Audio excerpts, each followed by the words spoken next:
Rehabilitation. Outside the law, rehabilitation usually refers to physical therapy after an injury or recovery from substance abuse. In legal contexts, it relates to the restoration of a person's status or credibility. Rehabilitation, sometimes called witness rehabilitation or penal rehabilitation, depending on the context, is the process of restoring a person's good reputation, legal rights, or constructive place in society.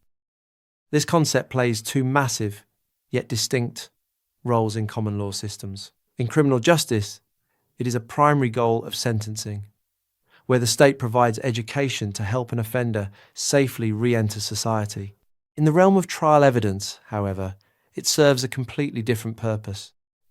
What happens when a lawyer attacks a witness's credibility during cross-examination? The opposing counsel is allowed to rehabilitate that witness.